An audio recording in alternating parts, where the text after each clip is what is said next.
Greetings from Ukraine. My name is Chip Taylor. I have a small farm here in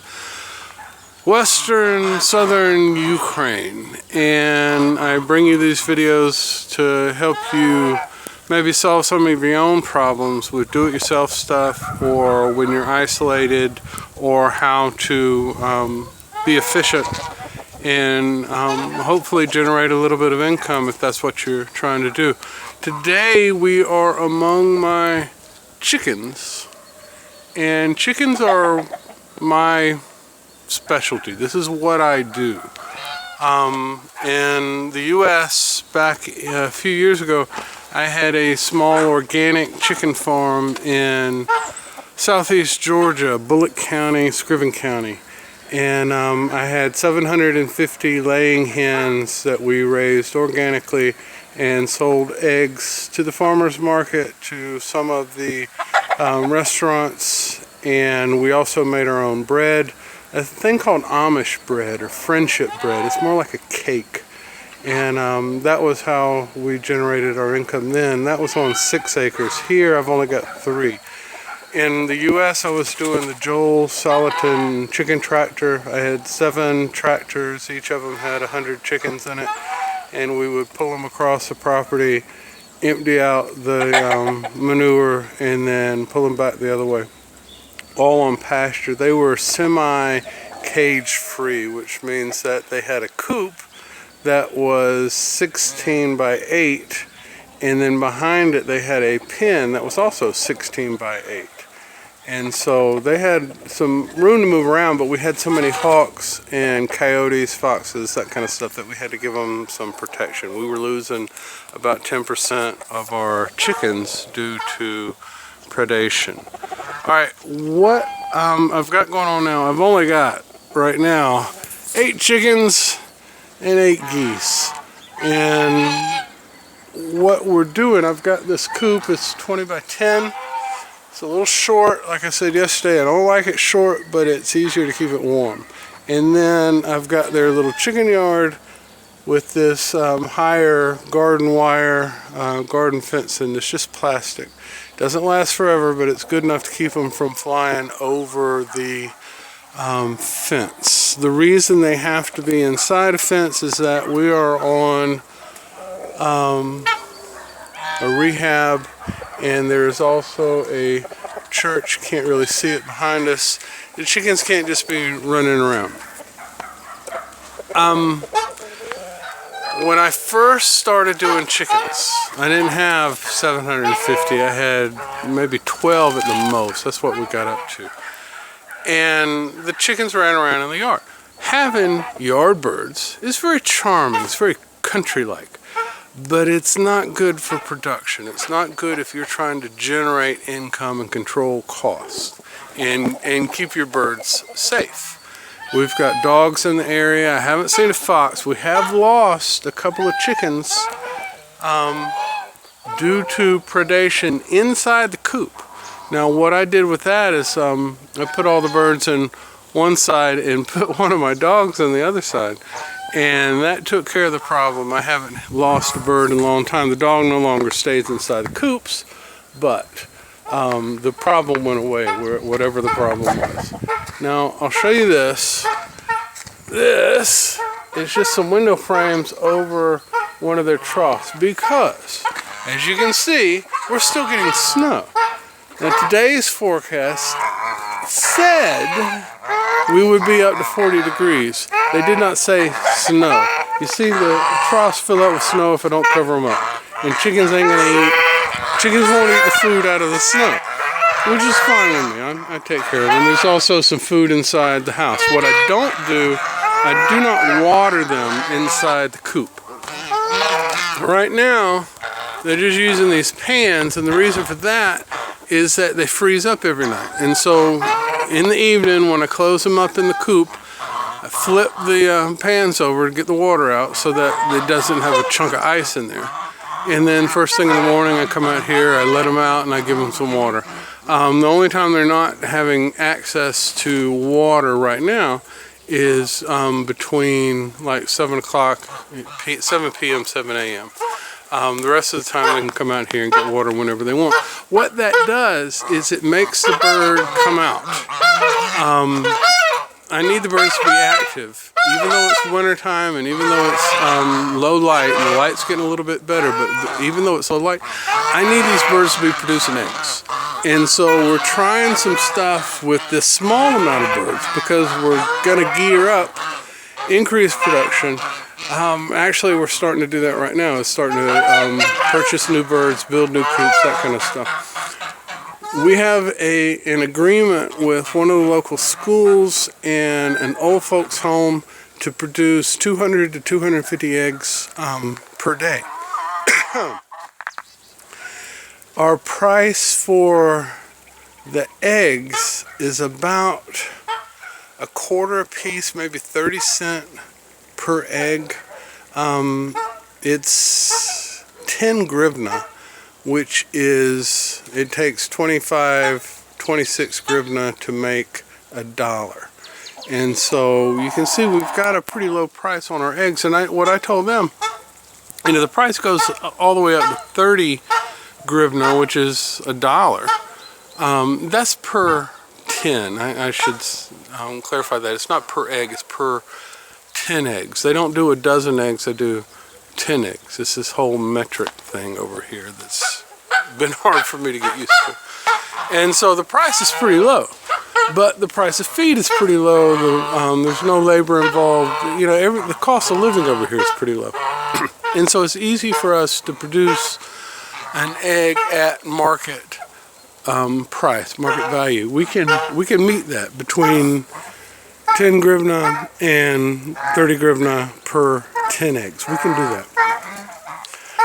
But what we've got to do is be efficient, be lean and mean. And so there'll be 5 yards set up just like this, maybe a little bit bigger. I've got room to almost double this yard. I would go out towards the building here, and then I could put another one right next to it. I've got to clean that up, and then I've got a little bit other room. You can see these trees behind the coop. That's all our property also. Goes back probably 100 yards. And so I've got room to put some birds in there. And we're just doing it incrementally, one at a time. Got this set up, got this clean, got these birds warm, got them fed, got them producing, got the system. I don't have the feeders and waters the way I want, but since I've got such a small number right now, that's not an issue. It gives me time to set that up. So what we're looking at is, if I got a bird today, a day-old bitty today, we've got 6 months before we're producing an egg.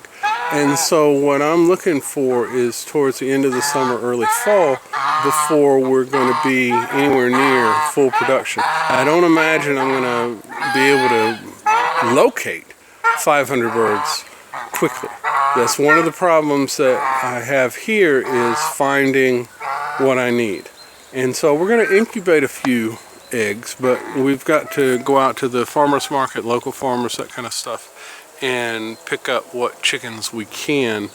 Biddies aren't going to be available for probably another 2 months.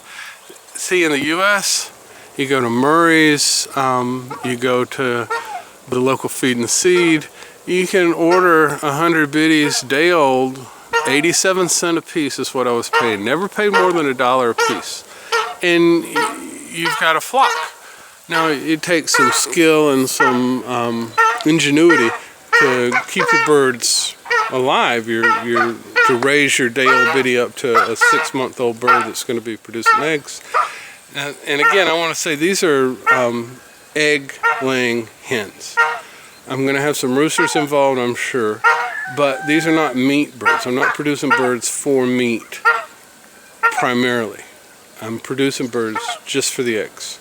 And that'll give us revenue for the rehab, allow us to invest money back into the farm, and we'll continue to grow incrementally. Now, what I'm feeding these guys right now is 2 things. I've got just regular old feed corn, uncracked, unboiled. And there's a couple of things I want to tell you about, but you know, I'm just feeding these guys this dry corn. Number one, that's our main food. Number two, I feed these guys all my table scraps. I don't feed anything like that to the pigs. The pigs have a sensitivity to mold that evidently my birds do not, or evidently birds don't. And so I've had a couple of pigs get sick previously from mold, evidently from potatoes. And so we don't give the pigs anything other than what we know is going to be healthy and nutritious for them. All right. So number one, I give them the corn. Number two, I give them the table scraps. Number three, and this is something I found a guy on the internet that he produces compost, potting soil, up in Virginia. I forget the guy's name. And so he goes around to local restaurants in a wagon drawn by a horse, picks up all their scraps, and then he gets some manure from horses and cows, and he composts this and he makes potting soil, and that's his business. But he had some chickens, and so he noticed that the chickens had a great interest in the compost piles. And so he had been feeding these chickens, and he thought, how many chickens can I have and without having to feed them? How low can I get my feed costs?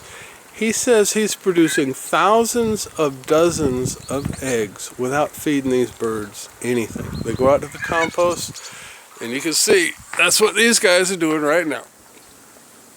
My geese and my chickens. And so normally you would think that the compost pile starts with the chickens. My compost pile ends with the chickens. I go in, I clean out the stall with the bull, with the horse, and with the pigs, and especially with the rabbits, goats, same thing. Bring it out here, dump it, spread it out. And they're picking leftover feed, number one. They're picking whatever bugs or insects are inside this layer of, it's a mixture of hay and manure. And so it gives them a source of protein and nutrition. That's number three. And we're going to talk about the compost more. But today I wanted to talk to you also about, I needed to make sure that they were getting enough protein. And so we've got these sunflower cakes. And this thing weighs 2 kilos. That's a little bit less than 5 pounds. And I pay 6 hryvnia per kilo. And that's 2 kilos. So that's 12 hryvnia. It takes 25 to 30 hryvnia to make $1. So that's about 50 cents. And I give them about half of that. Supposedly, that has 40% protein, which is what I need. I need to raise the protein on the birds. All right. So we've got cracked corn, we've got table scraps, we've got manure, compost, and we've got sunflower cakes. The other thing that I feed, and I'm not doing it right this minute, I talked about it yesterday, the main thing that they're going to be eating is this barley sprouts, or fodder, depends on how tall you let it grow. This is a simple, nutritious treat almost for these birds. And that's my plan is when we were doing this a few weeks ago in the house, I did it for about 2 months. And we were producing about 250 pounds of fodder, of sprouts per day. I mean, it was a 9-day system, so I had stuff spread out everywhere. But we were just taking 28 kilos of seed, sprouting it in 9 days, and it would produce 100 to 120 kilos of sprouts. It would quadruple. And you know, there's some labor involved, definitely, and there's certainly some space involved. There's a lot of videos about this. If you send me a request, I'll send you a link to one of these other videos. But I'm going to walk you through the process. What I had to do is I had to stop doing that because we're going to remodel the inside. I've taken everything out of the building. We're sanding the walls. There's paint dust is everywhere, and so you could not have the sprouts inside without contaminating them and then possibly making the birds sick. And one of the problems with doing sprouts is that they have to be warm. If they're cold, number one, they're not going to generate. Number two, you get mold. And mold's not a problem for the birds, but it is a problem for the horse, the pigs, the cow, the goats. I don't think it's as much of a problem for the goats, but I didn't want to make anybody sick. And so you gotta keep temperatures, you gotta monitor your temperatures, what I'm trying to say. Now, to do these eggs, you know, what we're doing is setting it up so that you run through in the morning, you feed your water, pull out any eggs. I've got a place in, you know, it's not a commercial kitchen. I'm not sure a commercial kitchen exists in this part of the world, but take them in the house, clean them up. I don't have commercial refrigeration, so to speak. I do have 2 root cellars. One root cellar right now is about 4 degrees centigrade. The other one is right at freezing. And so these guys stay cool all year long. Used to be 100 years ago in this part of the world, in the South, in America, in Georgia especially, you didn't refrigerate eggs. You kept them out. And so there's some things that we do a little bit different here. I'm not going to leave them out on the counter, but we are going to keep them cool in the root cellars. And so we can store the eggs up. I've got, I talked a little bit yesterday about the logistical problems of living out here where we are.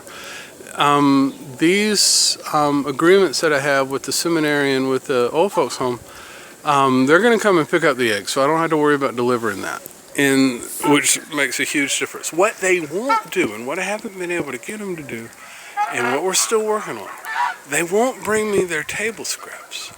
We're about 15 kilometers, that's about 8 or 9 miles from town, and it's just almost impossible to get these guys to put a trash can somewhere near the church or near the seminary, put the table scraps in, and bring them out here a couple of times a week. That's all you got to do. We're working on that. I'm supposed to speak at the seminary within the next couple of weeks, and I'm going to approach whoever's in charge over there about, you know, we're going to produce your eggs, we're going to produce your vegetables. We need you to give us the table scraps so we can lower our feed costs. Now, how did I get started with this stuff? One of the things that I did in the States years ago, I have a production background. I was a project manager for a steel fabricator out in Arizona, centrally based in the Bay Area in San Francisco, but I was working in Arizona, and it's doing well. I was making 6 figures. My wife was a nurse. She was making 6 figures. And so, you know, we were generating a pretty good income. But there was no satisfaction with that. There was no self-satisfaction. I was not self-fulfilled. I did not feel that this was what I was supposed to do. And so when I turned 40, my father came to see me. He was a steel man. He was the one that got me in the business. And he was looking his age. And I looked at him and I saw myself, 30 years from now. And I thought, if I don't get out of this business now, I ain't never going to do it. And so about that same time, I heard an author on the radio. And you will know this guy, Dr. Wayne Dyer. He passed away last year. But he had a book, 60 Days to Spiritual Enlightenment, Wisdom of the Ages. And it's basically you read a section every day for 60 days, and it helps you find your purpose, what it is that you were built for. So I read that and I started looking around and I started looking at what I do and what I'm good at. And you know, one of the things that he said, when you're talking to somebody and you get really excited about the topic, what you're talking about, that's what you're supposed to be doing. What is that topic? What is that thing that makes you the most excited when you talk to other people about it? And there were a few things. Recovery from addiction was one.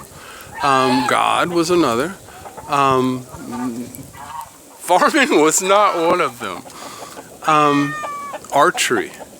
I'm a bowyer. I build bows and arrows, and I specialize in Native American stuff. My great-great-grandmother is on the Dawes roll for the Cherokee tribe. And so there were several things that I was interested in, none of which, or very few of which, will produce any income at all. Now, the chickens and the farming and stuff, I fell over backwards into that. I moved back to Georgia. We found a small farm. Like I said, 6 acres. We had 36 pecan trees. We had some blueberries. We didn't do much row crop. And I thought, if I'm going to make a living on that small piece of property, it's going to have to be organic, because organic you get better price for the same product. It just takes a little bit more work. And if I'm going to do organic, it's going to need to be livestock, because I just don't have the tools. I didn't have a tractor. I didn't have a lot of stuff. And so livestock I could do, and chickens I knew a little bit. So we did the chickens with the whole Joel Salatin thing. When I came over here, I didn't want to do chickens. I didn't want to do farming. I came over here to help people with problems with addictions. And this place, and I'll tell this story later, but this place just kind of fell in my lap. It already had everything I needed, mostly. It just wasn't being taken advantage of. There's a lot of waste, and it just needed somebody with who was willing to invest blood, sweat, and tears. And so I did that. The owners of the property is a charitable organization, and they offered me management of this place, not for money. I get a place to live, and I can stay here.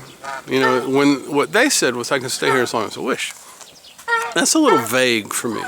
And so I said, I need, you know, if I'm going to remodel the house, if I'm going to remodel the rehab, if I'm going to invest treasure and energy into this place, I need some kind of security. I need to know that I'm going to be here for a while. I want you to see the chickens pecking at the sunflower cake. Now what I'm going to do is grade that up on I got a big cheese grater over there. But anyway, I told him I needed some kind of security, that I wasn't going to spend a lot of money on this place and then have them say, well, you know, you've done such a nice job, we'd like the building back. And so they offered me a contract for 25 years. Now I'm 55 years old. 25 years, I'm going to be 80. And they said, well, we'll give you a contract for 50 years if you want. And I thought, well, I'm not sure I want to work past age 100. But when I reach my 90s, I'll let you know and we'll renegotiate the contract. So I've got this place secure. I can put whatever money I need to into it without worrying about losing it. I don't get support from the church. I have a charitable nonprofit organized in the U.S., Ukrainian Recovery Resources. And we put this together a couple of years ago. We started in order to provide psychological help to people here in Ukraine, primarily dealing with addiction. Once the war started, we started working with soldiers.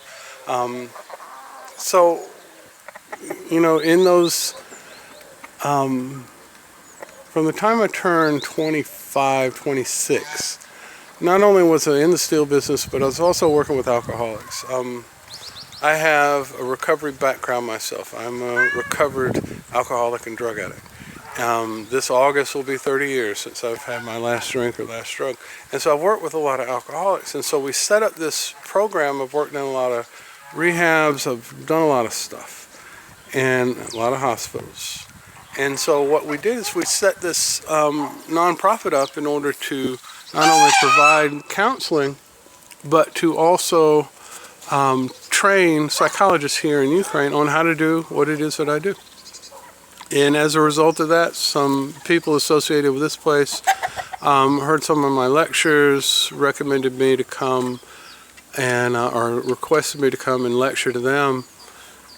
Once they got me over here, they said, "Can't you just come and manage this place?" And I said, "I don't think so, but we figured some stuff out, and here I am." Couldn't be happier.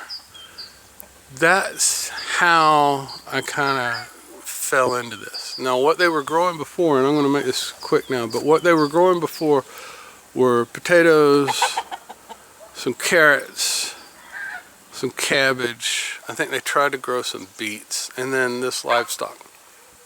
And when I got here, we harvested potatoes. I think it was in September. It might have been October. They had planted the potatoes and then walked away. About an acre of potatoes. And so the weeds were up to my chest. And so they came in with a bush hog and cut down all the weeds, and then they had a tractor to turn the potatoes. And the potatoes were about the size of a small plum. And none of them had any size. So we got a few pounds, probably a few hundred pounds. But it was a huge waste. And the carrots produced nothing. The beets produced nothing. And it's because these guys, the people that were staying here at the rehab didn't care. They were just here for a few weeks and then they'd leave. Maybe a few months. But they weren't invested. They certainly weren't going to work hard. So when I took it over, I said, it's got to be, you got to work. If you're going to stay here, if you're going to be here, you got to work. So I looked at what they had. And once I got rid of some of the clutter, and I thought, you can generate income. I'm not going to say you can make a profit, but you can generate income simply. Just tweak it here, tweak it there. I've got 8 apple trees. The apples were laying on the ground, rotting on the ground. I got pigs 50 yards away. Feed the apples to the pigs. If you're not going to pick them up, if you're not going to sell them, if you're not going to make juice out of them, feed them to the pigs. Don't just let them rot on the ground. Simple. Just basic stuff like that. So anyway, this is a lot of the stuff that we've had to look at, change, and do things differently. So everything that I needed, most of what I needed, was here. It just had to be developed. All right. If I was waiting for safety and security and a guarantee how things were going to work out, I'd still be in the steel business back in the U.S., making a couple of dollars, but no self-satisfaction and always wondering, well, maybe I could have done this, maybe I could have done that. I had to step out, and I stepped way out, and I haven't regretted it. I've had some issues. When I first came over here, I went to Moscow. I lived in Moscow for 3 years. And the politics got bad, and I came over to Ukraine, and it's been a little bit better. But there's been times where I've been hungry. There's been times when I've been homeless. There's been times when I've had supposedly good guys point their guns at me. I've had my life threatened more than once. And so there's been some risk involved. But I'd rather have terror on occasion instead of, one day when I'm old, sitting by a fire wondering, well, what else could I have done? Now, I'm here until I'm 80, unless something happens. But when I first got over here and I first began to do what it is that I do, help people, I thought, I'm just going to live here till I die. I'm just going to stay, I'm going to retire here. And I envisioned a stone cottage out in a small place in the woods with a nice stone fireplace, and people would come in the middle of the night, knock on the door, crying and ask for help. That was my retirement. Guys, that's what I'm doing. That's what I've got. It's not a stone cottage. It's made out of stones, big blocks of stone, and then they put the plaster over it. But that was exactly what I wanted. I just didn't know how to do it. I didn't know how to make it happen. But what I did know how to do was put one foot in front of the other, weigh the risk. You know, I'm not reckless. I'm bold, but I ain't reckless. And I knew that I could figure stuff out. And so what I did is I just stepped out and figured some stuff out. I've got a safety net. I'm working with a net. We're all working with a net.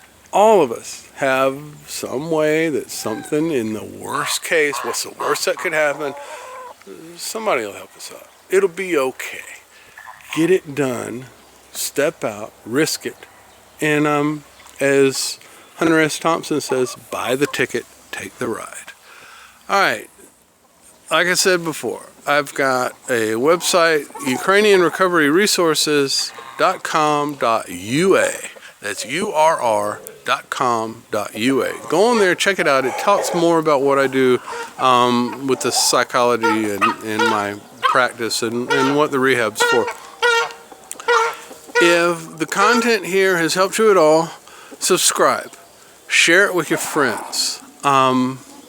Make comments. Tell me how I can improve this or other questions that you have. There's been a lot of questions about how I got here, why I'm here, and what I'm doing here. And I'm explaining a little bit of it as we go along. The how I got here is about a 15-minute story that's got nothing to do with farming.